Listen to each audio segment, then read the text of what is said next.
কখনো কখনো জীবনের কোলাহল থেকে একটু দূরে কোথাও চলে যেতে ইচ্ছে করে, যেখানে শুধু পাহাড়ের হাওয়া, পাইন গাছের গন্ধ আর নিস্তব্ধতার সুর।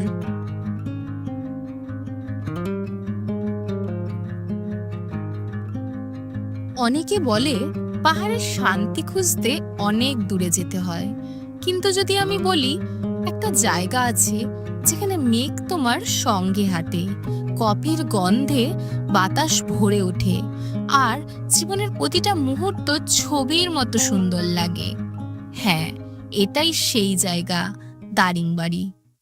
নমস্কার বন্ধুরা, আমি পায়েল, তোমাদের ডিজিটাল হোস্ট। ওয়েলকাম টু ভাবো ঘুরে মন।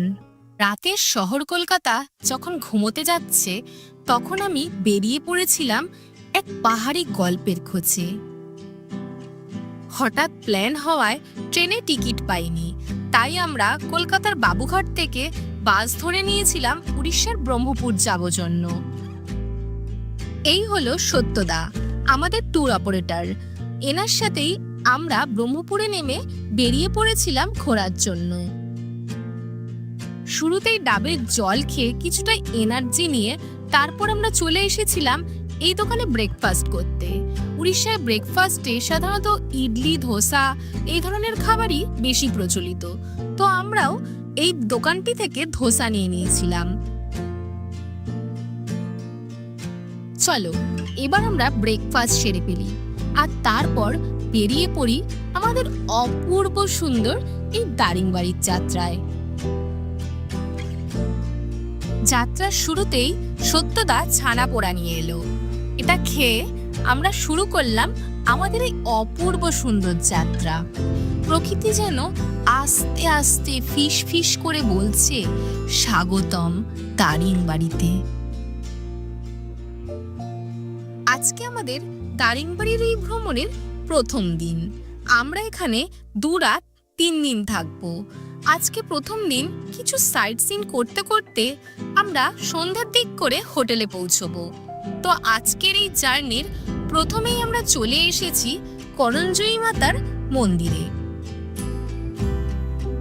ভিডিওটা একটু স্কিপ না করে পুরোটা দেখো। যত ভিডিও এগোবে আমি তোমাদের কথা দিতে পারি, তোমরা এই সৌন্দর্যে মুগ্ধ হয়ে যাবে। এই জঙ্গলে ময়ূর দেখতে পাওয়া যায়। একটু ভোর ভোর আসলে রাস্তা দিয়ে ময়ূরের এপাশ থেকে ওপাশে চলাফেরা রোজই দেখতে পাওয়া যায়। মন্দিরের মূল প্রবেশপথেই গণেশ ঠাকুরকে প্রণাম করে আমরা ভিতর থেকে এগিয়ে চললাম। মন্দিরের মূল গর্ভগৃহে ফটো তোলা অ্যালাউ নেই, তাই মায়ের দর্শন করে আমরা বেরিয়ে এলাম আর চললাম আমাদের পরবর্তী গন্তব্যের দিকে। ভিডিওটা স্কিপ না করে তোমরা পুরোটা দেখতে থাকো। মন যেন আমার সারাক্ষণ বলছিল যে রাস্তার সৌন্দর্য এত সুন্দর, সে যাত্রা শেষ না হোক, চলতেই থাকুক। কিন্তু যাত্রা তো একদিন থামতেই হবে, তাই আমরা এসে থামলাম আমাদের দ্বিতীয় গন্তব্যের দিকে। চলো এগিয়ে যাওয়া যাক। এখন আমরা চলে এসেছি কুন্তেশ্বরী মন্দির আর সারদা ড্যাম দেখতে। এখানে টোটাল 3টে মন্দির রয়েছে। এই মন্দিরটি শিব পার্বতীর নামে উৎসর্গিত, আর এর পাশেই রয়েছে একটা হনুমান টেম্পল আর ওয়াচ টাওয়ার। বজরংবলীকে প্রণাম করে আমরা চলে গিয়েছিলাম এই পাশের ওয়াচ টাওয়ারে। আর ওয়াচ টাওয়ার থেকে মন্দিরটা যে কি সুন্দর লাগে, আর এর চারপাশে যে লেকটা রয়েছে সারদা ড্যাম, দেখতে যে কি অপূর্ব সুন্দর। কতটা আমি ক্যামেরায় বন্দি করতে পেরেছি তা আমি জানি না, তবে আমি হলপ করে বলতে পারি, তোমরা যদি এখানে একবার আসো, তোমাদের স্মৃতির খাতায় এই জায়গাটা আজীবন রয়ে যাবে। মন্দির থেকে বেরিয়ে আবার এই আঁকাবাঁকা পথে প্রকৃতির সাথে আলিঙ্গন করতে করতে আমরা পৌঁছে গেলাম ভগবানপুর গ্রামের হুলহুলা গন্ডায়। এটি একটি জনপ্রিয় পিকনিক স্পট। এছাড়াও এই স্থানের একটি ধর্মীয় গুরুত্বও রয়েছে। এখানে একটি পাথর দেখতে পাওয়া যায়, যেটাকে স্থানীয়রা রামের পায়ের সাথে তুলনা করে থাকেন। এই হলো সেই পাথর যাকে ভগবান জ্ঞানে ওনারা বিশ্বাস করে থাকেন। এখানে জগন্নাথ, বলরাম এবং সুভদ্রার ছবিও আঁকা আছে।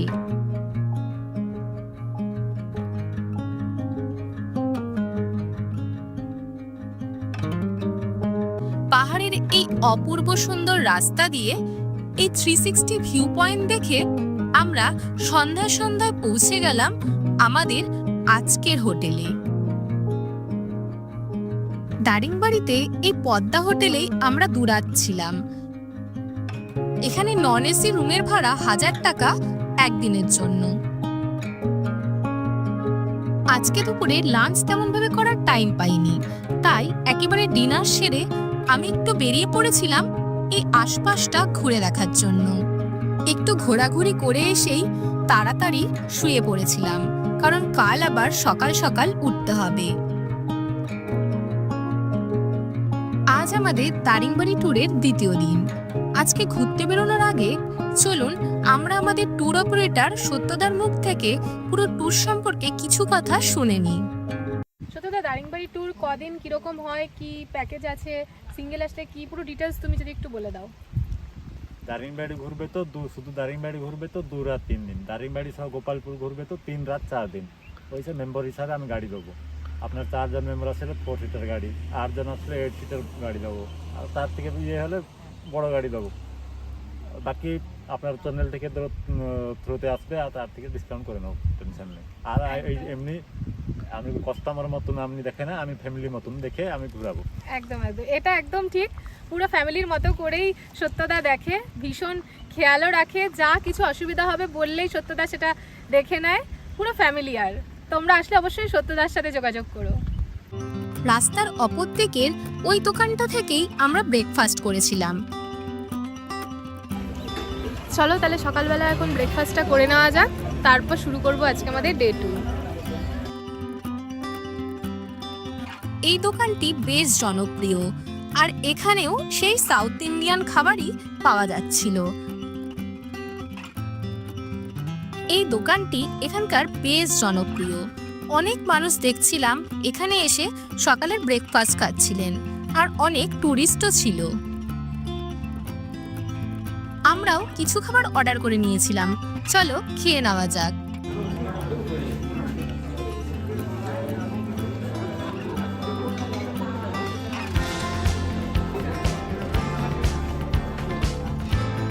এই দোকানের খাবার বেশ খাস্তা ছিল, আমার বেশ ভালো লেগেছিল। আমরা অনেক কিছুই খেয়েছিলাম, কারণ দুপুরে খাবার খেতে একটু লেট হবে। আজকে আমাদের প্রথম গন্তব্য কফি গার্ডেন। আমরা পৌঁছে গেছি কফি গার্ডেন দেখতে। এই কফি গার্ডেনের প্রবেশ মূল্য জনপ্রতি 10 টাকা।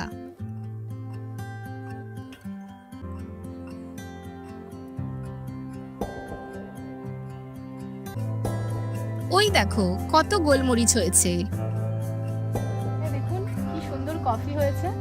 এই কফিগুলো এখনো পাকার সময় আসেনি, পাকার সময় এগুলো লাল হয়ে যাবে। প্রত্যেকটা গাছেই কফি ধরেছে। এই যে আমি প্রথমবার দেখলাম এরকম সামনে থেকে কফি। এখানে এক কাপ কফি খেয়ে আমরা আবার বেরিয়ে পড়লাম বাকি বাগানটা ঘুরে দেখার জন্য।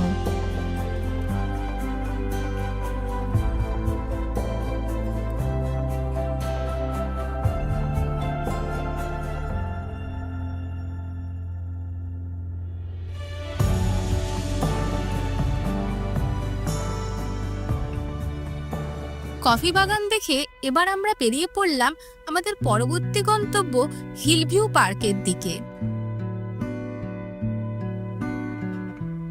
এই হিলভিউ পার্কটি ইস্টার্ন ঘাট পর্বতমালার একদম ফোকাল পয়েন্টে অবস্থিত, যা দারিংবাড়ি থেকে মাত্র 3 কিলোমিটার। এই পার্কের এন্ট্রি ফি 10 টাকা জনপ্রতি।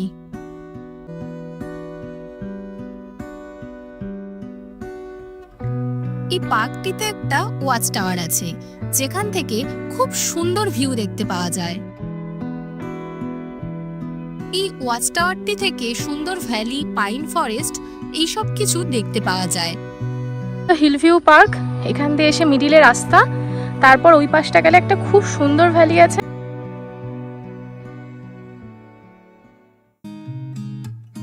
There's a new day that will come again tomorrow.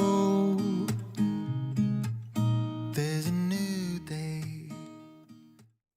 দারিংবাড়ির sight সিনগুলো ছাড়াও কিছু লোকাল জায়গা যদি তোমরা এক্সপ্লোর করো যেগুলো আনটাচ, তখন তোমরা বুঝতে পারবে কেন এই জায়গাটাকে কাশ্মীরের সাথে তুলনা করা হয়।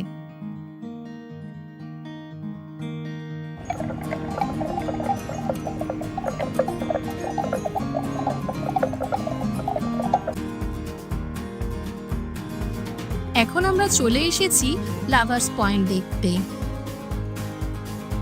প্রসঙ্গত বলে রাখি, এই জায়গাটা গাড়ি থেকে নেমে অল্প কিছু সমতল প্রায় রাস্তা দিয়েই আসা যায়, তাই বয়স্ক মানুষরাও এই জায়গায় অনায়াসেই আসতে পারেন। স্থানীয়দের কাছে এই জায়গাটি পিকনিক স্পট হিসেবেই বেশি জনপ্রিয়। এখানে একটা ছোট ঝর্ণা বইছে, পাশে পাথরের চূড়া আর সবুজের ছোঁয়া, পুরো জায়গাটা যেন ছবির মতো সুন্দর। আর যারা ছবি তুলতে ভালোবাসো তাদের জন্য কিন্তু এই জায়গাটা একদম পারফেক্ট।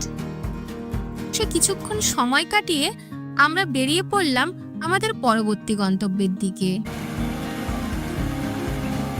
আজকের জার্নির আমার বেস্ট পার্ট ছিল একটা আদিবাসী পরিবারের সাথে কিছুটা সময় কাটানো। আজকে এই রাস্তায় যেতে যেতে সত্যতাকে বললাম এই ফ্যামিলির সাথে আমি দাঁড়িয়ে কিছুক্ষণ কথা বলতে চাই, তাই আমরা চলে গিয়েছিলাম এই বাড়ির এই দিদাটার সাথে কিছুক্ষণ কথা বলার জন্য। এনাদের বাড়ির ওই দাদাটি ছাড়া তেমন কেউ হিন্দি বোঝে না, আর বাংলা তো বলতেই পারে না, কিন্তু ভাষা যতই না বুঝি আমরা, একটা আত্মীয়তা হয়ে গেছিল। এনারা আমাদের খুব ভালোবেসেছিলেন। এই পুরো রাস্তার জার্নিটা এত সুন্দর যা তোমরা নিজে চোখে না দেখলে বিশ্বাসই করতে পারবে না। আর যখন তোমরা এই রাস্তা দিয়ে যাবে, একের পর এক নতুন ল্যান্ডস্কেপ তোমাদের চোখে ধরা দেবে। এইবার আমরা পৌঁছে গেছি মিগুমা ওয়াটারফলে। এই ওয়াটারফলে প্রবেশ করার জন্য 10 টাকা প্রবেশ মূল্য দিতে হয়।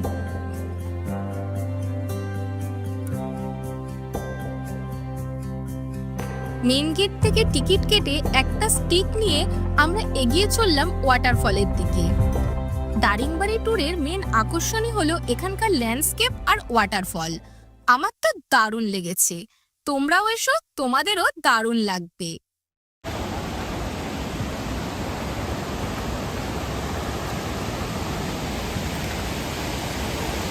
আমরা প্রায় চলে এসেছি একদম কাছে, দেখুন আওয়াজটা ফিল করুন।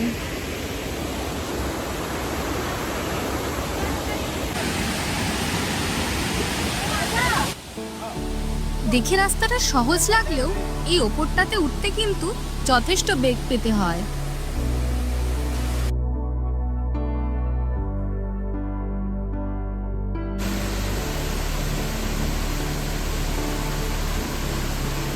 এই সুন্দর ওয়াটারফলটির কাছে অনেক ফটো ভিডিও তুলে অনেকটা সময় কাটিয়ে আমরা ওঠার জন্য এগিয়ে চললাম। এই মান্দাসারু ভ্যালি ইকো রিসর্টটি উড়িষ্যা গভর্নমেন্টের একটি ইকো ট্যুরিজম। এই জায়গাটি এতটাই শান্ত যে একে সাইলেন্ট ভ্যালি অফ ওড়িশাও বলা হয়। তোমরা চাইলে এখানকার রিসর্টে এসেও থাকতে পারো, আর সেক্ষেত্রে তোমাদের উড়িষ্যা গভর্নমেন্টের ওয়েবসাইট থেকে বুক করে আসতে হবে। সত্যদা আজ দুপুরে আমাদের লাঞ্চের ব্যবস্থা এখানেই করেছে, তো লাঞ্চ করার আগে উপরে ওয়াচ টাওয়ার থেকে একটু ঘুরে আসলাম। এর ওপর থেকে খুব সুন্দর প্যানোরামিক ভিউ পাওয়া যায়। এটা একটা গভীর সবুজ উপত্যকা, চারিদিকে ঘেরা ঘন বন, পাহাড় আর কুয়াশায় ঢাকা দৃশ্য। এই আদিবাসী কাকিমারা কাঠের জালে খুব যত্ন করে রান্না করছিলেন, আর এই রান্নাই আমরা আজকে দুপুরে খেয়েছিলাম। আজকে দুপুরের মেনুতে ছিল ভাত, ডাল, একটা সবজি, ভাজা, আর ছিল দেশি মুরগির মাংস। এই ইকো রিসোর্টের ভেতরে দিদিরা শালপাতা দিয়ে থালাবাটি বানাচ্ছিলেন।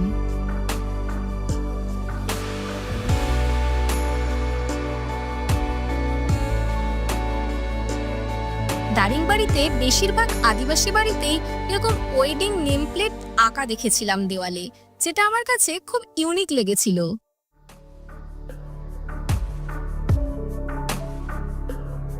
দারিংবাড়িকে কেন উড়িষ্যার কাশ্মীর বলে তা আপনারা এই জায়গায় আসলে বুঝতে পারবেন। কাশ্মীর মানে তো শুধু বরফ না, ওখানকার ভ্যালিগুলোর জন্যই কাশ্মীর আরও বেশি সুন্দর।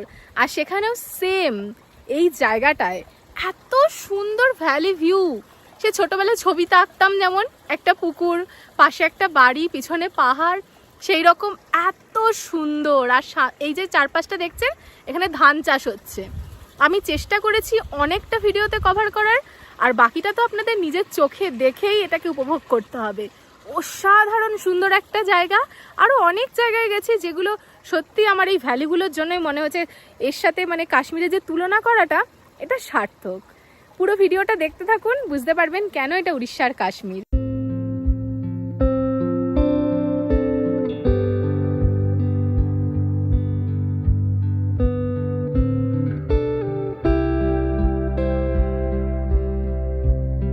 এই অপূর্ব সুন্দর ভ্যালি দেখে এইবার আমরা চললাম সানসেট পয়েন্ট দেখার জন্য। যেমন সূর্য ধীরে ধীরে পশ্চিমে ঢুকে যায়, তেমনি পাহাড়ের প্রাণীগুলো তাদের ঘরে ফিরছে। এই আঁকাবাঁকা সুন্দরী পথ ধরে আমরা পৌঁছে গেলাম আজকের দিনের আমাদের শেষ গন্তব্য সানসেট ভিউ পয়েন্টে।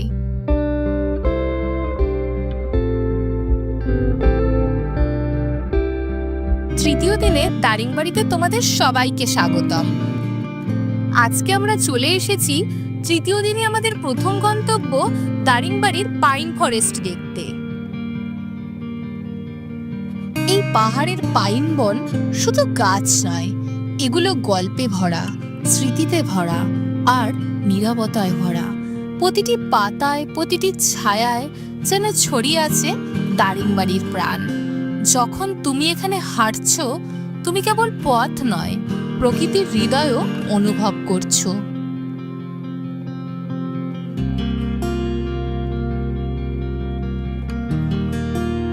এই পাইন বনে কিছুক্ষণ সময় কাটিয়ে আমরা এগিয়ে চললাম আমাদের পরবর্তী গন্তব্যের দিকে। আমার হাতের কম্পাসে যেন বলছে, আঁকাবাঁকা পথে চলো দারিংবাড়ির রাস্তায় হারিয়ে যাই। চলে যাই আজকে আমাদের প্রথম সব থেকে সুন্দর ওয়াটারফল রেনবো ওয়াটারফল দেখতে। আমি এই ট্রেকটায় যাওয়ার সময় এই স্থানীয় কাকুর সাথে গিয়েছিলাম।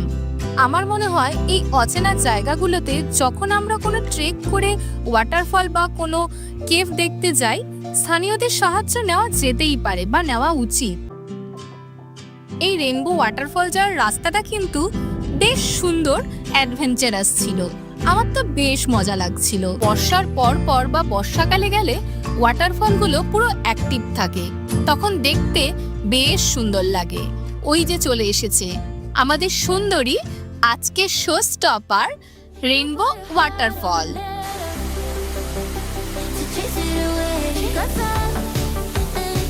এখানে জলের স্পিড এতটাই ছিল যে আমি পুরো ভিজে যাচ্ছিলাম।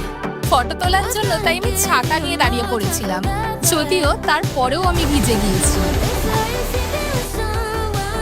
এই রেনবো ওয়াটারফলের পাশেই আরেকটা হিডেন জায়গা ছিল, যেটা একটা ঝর্ণাও ছিল, সাথে একটা গুহা আছে, যেটাকে লায়ন্স কেভ বলে। বহুকাল আগে এখানে নাকি যখন জল শুকিয়ে যেত, পশুরা এসে এই গুহায় আশ্রয় নিত, তাই এমন নাম।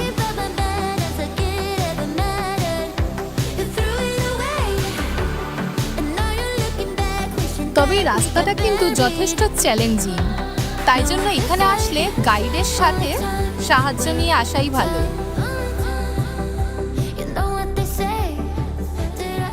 এইবার আমরা উপরে ওঠার রাস্তা ধরলাম।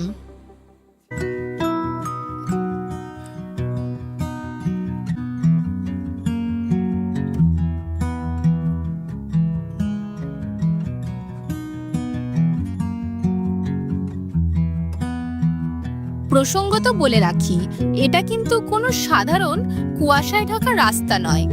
এটা দারিংবাড়ির বাঙালি ভ্যালি হিল টপ, যেখান থেকে রোদোজ্জ্বল দিনে খুব সুন্দর ভ্যালি ভিউ দেখতে পাওয়া যায়। এইবার আমরা এগিয়ে চললাম আমাদের পরবর্তী গন্তব্য মৃদুবন্দা ওয়াটারফল দেখতে। বৃষ্টিমুখর দিনে এই ভেজা রাস্তা দিয়ে, মাথায় ছাতা দিয়ে আমরা পৌঁছে গেছিলাম এই অপূর্ব সুন্দর মৃদুবন্দা ওয়াটারফলে। জানো তো, আমি ভগবানকে অনেক ধন্যবাদ জানাই। ছোটবেলায় আমি আমার ছবি আঁকার খাতায় যা কিছু এঁকেছি তার অনেকটাই আমি প্রকৃতির মাধ্যমে আজকাল দেখতে পেয়ে যাই।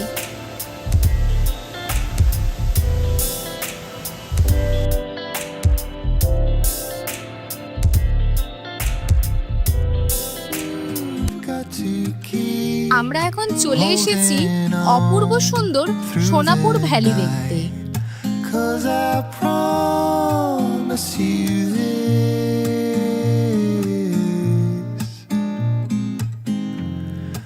If you try to get আমরা এখন রয়েছি সোনাপুর ভ্যালিতে। এটা দারিংবাড়ির সবথেকে হাইয়েস্ট ভিউ পয়েন্ট। এখান থেকে দারিংবাড়ির যে মেন সিটিটা, সেখানকার ঘরগুলো খুব ভালো করে দেখা যায়। আর এখানে যে রাস্তাটা রয়েছে খানিকটা সিল্ক রুটে জিগজ্যাগ রোডের মতন দেখাবে। রোদোজ্জ্বল দিনে এই জায়গার ভ্যালিতে ভীষণ সুন্দর গ্রিনারি আর পরিবেশটা যে এত ভালো লাগছে। আমি যেদিন এসেছি এখানে বৃষ্টি হচ্ছে এখন, তো মেঘ যাচ্ছে আসছে, যে কি অসাধারণ। ক্যামেরায় কতটা বন্দি করতে পেরেছি আমি জানি না, কিন্তু সামনে আসলে উফ, মানে একটা সেরা সেরা আপনি মানে সৌন্দর্য আপনার চোখে ভরে নিয়ে যাবেন। দারুণ।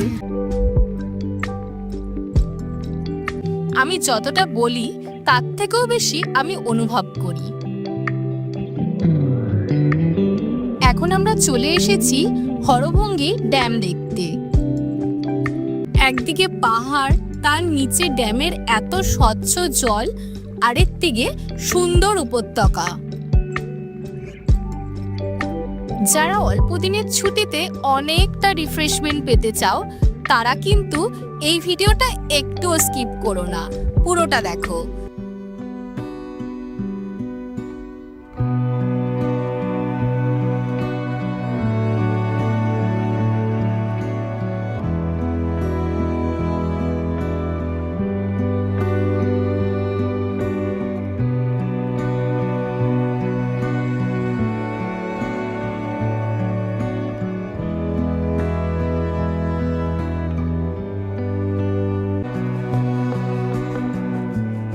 এই হলো সেই ব্রাহ্মণীদেই ওয়াটারফল।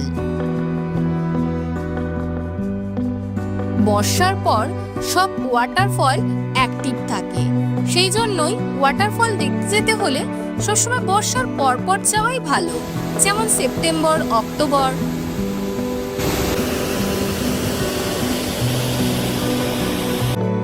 এই জিরাংকে তার প্রাকৃতিক সৌন্দর্য আর বুদ্ধিস্ট মনেস্ট্রির জন্য উড়িষ্যার তিব্বত বলা হয়। এই ট্যুর প্যাকেজের সাথে গোপালপুর সি বিচও ইনক্লুডেড থাকে। এই জিরাং মনেস্ট্রির আরেক নাম পদ্মসম্ভবা মহাবিহার। এটি পূর্ব ভারতের সবথেকে বড় বৌদ্ধ মনেস্ট্রি।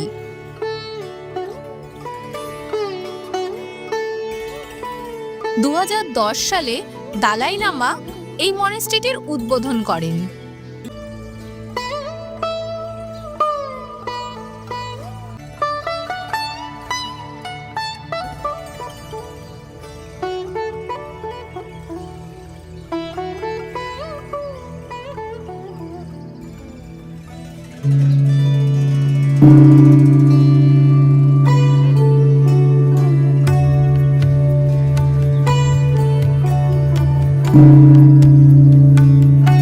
ট্রেনগত সমস্যা থাকায় আর পরের দিন অফিস থাকায় আমাকে ফিরতেই হতো, তাই তপ্তপানি হট স্প্রিং আর গোপালপুর সি বিচ এবার দেখা হলো না, কিন্তু পরের বার আমি আবার আসবো, তখন ঠিক দেখবো। যাই হোক, অবশেষে আমরা ভিডিওর একদম শেষ প্রান্তে চলে এসেছি। যদি ভিডিওটি তোমাদের ভালো লেগে থাকে তাহলে প্লিজ লাইক, শেয়ার, কমেন্ট আর চ্যানেলটিকে সাবস্ক্রাইব করতে কিন্তু একদম ভুলো না।